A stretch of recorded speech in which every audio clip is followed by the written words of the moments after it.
Hi, this is Priya Kumar, the author of I'm Another You. My 8th book, The Calling, has just been released and I'm super excited with all the reviews that are coming in. You know, the question that I get asked the most is that how did you become a motivational speaker? How did you become an author? Was it easy?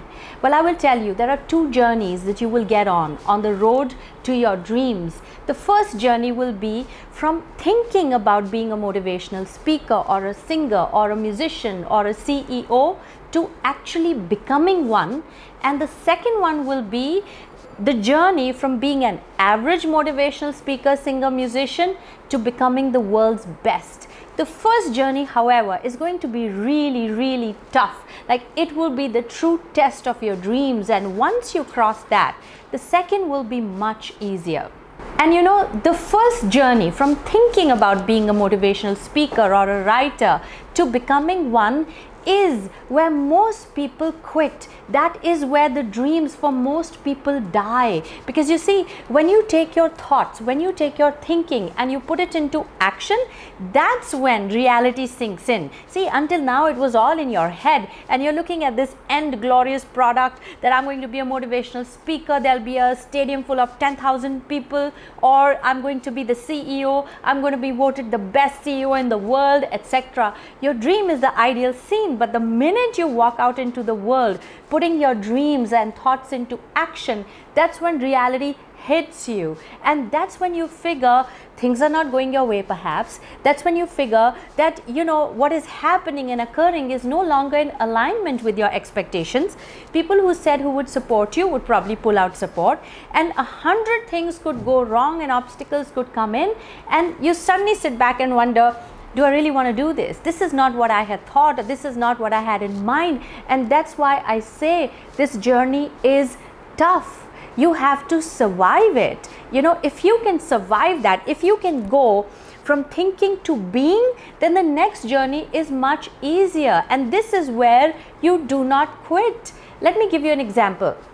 You know, this was way back in 1998 when I first made the decision that I want to be a motivational speaker. See, from 1996 to 1998, I was already speaking, but it was more, you know, dabbling into it. It was more for fun. It was more for free. And then I said, hey, I think I want to make a career out of it. So I went and I did this course from this American guy.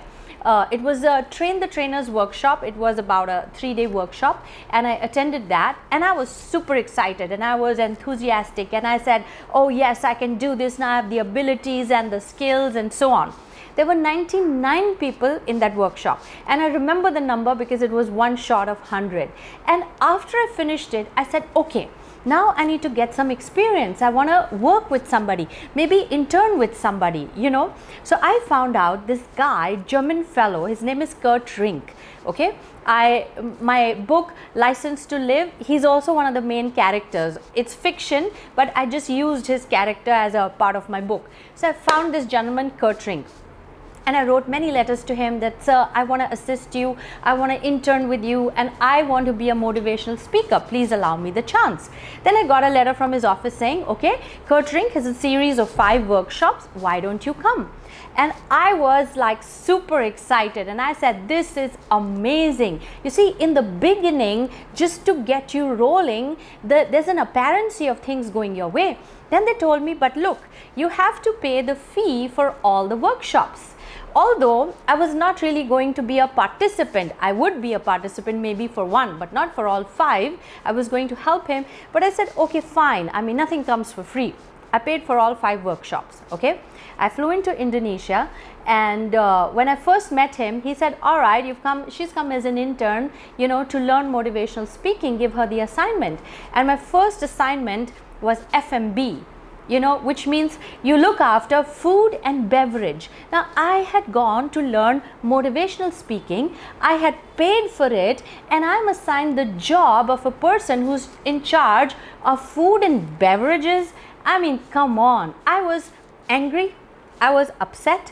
But then you see, I had this little sense that this guy holds the position of my dreams. Now, either I can listen to him or I can revolt. So I said, all right, you know, let's see what comes out of it. Nothing came out of it. Okay, it was the saddest thing I ever did. Sit with the chef, plan the menu, ensure the food is on time, and just be there because I was F&B. Now, the first workshop got over. I said, chalo, let it be. This too shall pass. I'm sure, this will connect someday, although I don't understand it. The next workshop, I was assigned the job of looking after the children of the people who were attending the workshop. So there were about 1,500 participants, and some had come with their kids. And my job was to keep the kids engaged while their parents were in the workshop, which is what I wanted to do and learn. Okay? I was so exasperated. Then I'm outside, playing with the kids, entertaining them, keeping them busy, organizing activities for them, whereas I really want to be a motivational speaker, and that's happening 2 doors from where I am. I have paid for it, and I am not yet in that place of my dream job. I was so upset. But you can't argue or you can't revolt with somebody who you have just appointed as your senior or your mentor or your coach, or somebody who holds that dream position. You see, he didn't get there by fluke, as much as we sometimes look down upon people on the top. They have gotten there by doing something right, and if I knew what to do right, I would already be there. So I have to allow, I have to make an allowance for them to let their way of teaching unfold into the lesson that I want to learn. The second workshop got over. The third one, he appointed me rooming, he appointed recce, he appointed venue selection, he appointed me to be the fire tender. I mean, come on, I had come there to learn to be a motivational speaker. I didn't even spend a day inside the training room.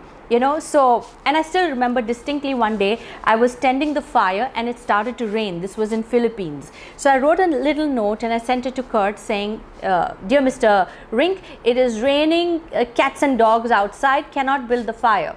And he sent a message for me back. He called me in the training room and he said, there are 1,500 people who've flown from across the world for a fire walk. You are the fire tender. Don't give me this bullshit that it's raining. It's your job to build a fire. Please do it. Oh my God, and I'm standing there and saying, what are you expecting me to do? First of all, this is not my job. You're expecting me to defy the rain god, stop the rain, build a fire, so your people from across the world can walk on it. But you see, that was his expectation. And what did I do? I defied the rain gods. I got the rain to stop. When you really are at that level of frustration that I've had it. And after this, that's it. I'm flying back to India. You can keep your program to yourself. I built the fire despite the rain. Now that is so valuable, and I'll tell you a minute later why. All right. So then that program got over, and now I put my foot down.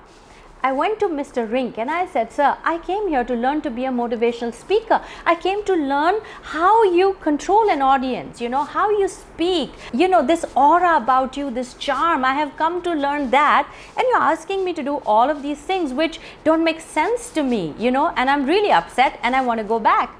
And the guy tells me that this is actually what you need to learn to be a motivational speaker. He's like, you don't need to be like me. The world doesn't need another Kurt Rink. He's like, the world needs a Priya Kumar. And he said, there's no trick to speaking. There's no trick to motivational speaking. Speak from your heart, speak the truth, and speak to serve. And that's about all the knowledge, all the tricks you need to know to be a world-class motivational speaker. And his logic was that there are hundreds of people who want to be a motivational speaker. Then why aren't they one? Because they lack the confidence of building that foundation and framework from which they can operate, which includes F&B, which includes venue, which includes recce, which includes building the fire, which includes rooming, which includes XYZ and so on, the things that I had to do. Now back to the training program, the Train the Trainers program that I had attended. There were 99 people who attended the program. Why? To be a trainer, right? To be a speaker, right? And how many of us from that program today are professional speakers? 2. From 99 to 2. So why did those 97 people not take up professional speaking as a career after paying for it? Because they didn't have that knowledge, that framework, that foundation on which a motivational speaker stands. And that is what I learned through Kurt Rink. Although the time I was doing those jobs, it didn't make sense to me, because I thought, hey, I want to be a motivational speaker. While I was doing FMB, I couldn't see that what does this have to do with motivational speaking. But you see, to get there, you have to know these steps, and that's when you become solid. That's when you will not be shaken. Today, I do workshops for thousands of people. I build the fire in the rain. Probably my company is the only company that does firewalks in the monsoons. How did that come by? Because of those little odd jobs that I did. I felt bad, I was upset, I wanted to retaliate, it made no sense to me, but I did it anyway. And I see so many youngsters, they want the job of their dreams and they want it served. It's not going to come like that. You might have to do something here and something there. As long as what you are doing is connected, has a link to your dreams, it is valid. All of the activities that I did, they were valid, going toward that direction. And when your foundation is that solid, you will not just be a motivational speaker, you will build an empire around it. You see, if your vision is to climb the mountain, then some part of it you may have to walk, some part of it you may have to ride a donkey, some part of it you may be taken by an ambulance, some part of it you might be flown, by a chopper. But these journeys are important. You can't say, hey, why am I not getting the chopper? Because some parts you have to walk. But that doesn't make it meaningless or disconnected. As long as you're on the way, as long as you're moving forward on the journey toward your goal, you will get there. You may have to do some odd jobs, which will contribute to building a framework, a solid foundation for you. My suggestion is do it. Whatever job comes in the way of you and your dreams, just do it. It will all total up, it will all circle up, and it will all connect. There is no easy way out. This is the only way out. And if that were true, take that journey. There is no experience that is meaningless. There is no learning that is a waste. Everything adds up. And you will be able to see that sitting from the top of the mountain. And then when another person comes to you and says, how was your journey? What shall I do? And you'll say, okay, in charge of FMB, in charge of looking after the kids. And that person will say, hey, how does that total up? And you will smile and say, do it first and you will figure.